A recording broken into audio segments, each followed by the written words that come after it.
எல்லாத்துக்கும் வணக்கம். நான் உங்கள் சுரேந்தர் பேசுகிறேன். எல்லோரும் எப்படி இருக்கீங்க? நல்லா இருக்கீங்களா? இன்றைக்கி நம்ம இன்சூரன்ஸை பற்றி பேச போகிறோம். இன்சூரன்ஸில் தேர்ட் பார்ட்டி இன்சூரன்ஸ் என்னென்னு பார்க்கலாம்.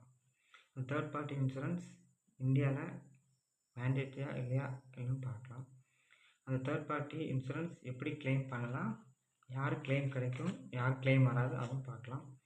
அந்த தேர்ட் பார்ட்டி இன்சூரன்ஸுக்கு என்ன டாக்குமெண்ட் தேவைப்படும் கிளைம் பண்ணுறதுக்கு, அதுவும் பார்க்கலாம்.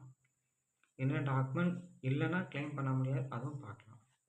நம்ம இந்தியாவில் தேர்ட் பார்ட்டி இன்சூரன்ஸ் கம்பல்சரியாக மேண்டேட்ரி ஒன், அதாவது முக்கியமான, கண்டிப்பாக போட்டு தான் நம்ம ட்ரைவ் பண்ணணும். இன்கேஸ் நீங்கள் ட்ரைவ் பண்ணுறீங்க தேர்ட் பார்ட்டி இன்சூரன்ஸ்னால, இல்லைன்னா உங்களுக்கு போலீஸ் ஃபைன் போடுவாங்க. அப்புறம் பார்த்தீங்கன்னா, இப்போ ஓன் டேமேஜ் போட்டிருக்கீங்க, பட் தேர்ட் பார்ட்டி இல்லைனாலும் உங்களுக்கு கிளைம் வராது. தேர்ட் பார்ட்டி ஒரு முக்கியமான ஒன்று. தேர்ட் பார்ட்டி தான் மேண்டேட்ரி ஒன் இந்தியாவில். இந்த தேர்ட் பார்ட்டி இன்சூரன்ஸ் யார் கிளைம் கிடைக்குன்னா, ஆப்போசிட் பார்ட்டி இல்லை பொருள் சேதத்துக்கு, உயிர் சேதம், பொருள் சேதம், கை கால் ஊனமுற்றோர், எங்களுக்கு நம்ம இன்சூரன்ஸ் மூலமாக கிளைம் பண்ணிக்கலாம்.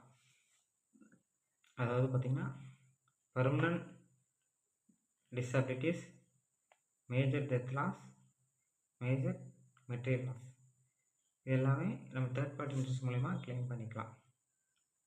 நம்மளோட பர்சனல் வண்டி, அதாவது நம்ம பர்சனலாக அடிப்படை நம்மளோட காருக்கும் அதை கிளைம் பண்ண முடியாது. இந்த தேர்ட் பார்ட்டி இன்சூரன்ஸு எப்படி கிளைம் பண்ணலாம், நம்ம இப்போ ஒரு விபத்து நடக்குன்னா நம்ம கம்பல்சரியான முறையில் போலீஸ் ஸ்டேஷன் போய் எஃப்ஐஆர் கண்டிப்பான முறையில் நம்ம போட்டிருந்தால் மட்டும்தான் தேர்ட் பார்ட்டி இன்சூரன்ஸ் கவரேஜ் வரும். இதுவுமே நம்ம தேர்ட் பார்ட்டி இன்சூரன்ஸ் எப்படி கவர் பண்ணணும்னா, நம்ம எஃப்ஐஆர் ஃபைல் பண்ணி ப்ராப்பராக அட்வொகேட் மூலமாக நம்ம அந்த கேஸை மூவ் பண்ணி நம்ம கிளைம் வாங்கிக்கலாம். அப்புறம் பார்த்திங்கன்னா, நம்மளோட ஓன் டேமேஜ் இதில் கிளைம் பண்ண முடியாதுன்னு சொல்லியிருந்தேன். இப்போ ஓன் டேமேஜில் மைனர் இன்ஜுரிக்கெலாம் நம்ம கிளைம் பண்ண முடியாது. ஆமாம். அப்புறம் பார்த்திங்கன்னா, இதுக்கு இப்போ ஆப்போசிட்டில் வர்றவங்க ட்ரிங்க் அண்ட் ட்ரைவ் பண்ணியிருந்தால் அதுவும் நம்ம கிளைம் பண்ண முடியாது. ஆமாம். வேலிட் டிரைவிங் லைசன்ஸ் இல்லாட்டினாலும் எதிர்பார்ட்டி கிளைம் பண்ண முடியாது. ரூல்ஸ் எதுவும் மீறி வந்தாலும் அவங்க கிளைம் பண்ண முடியாது. ஆல்கஹால், ட்ரக்ஸு அப்படி எதுவும் பயன்படுத்தாலும் கிளைம் பண்ண முடியாது. இந்த ரெண்டு விஷயம் முக்கியமானது. ஆமாம்.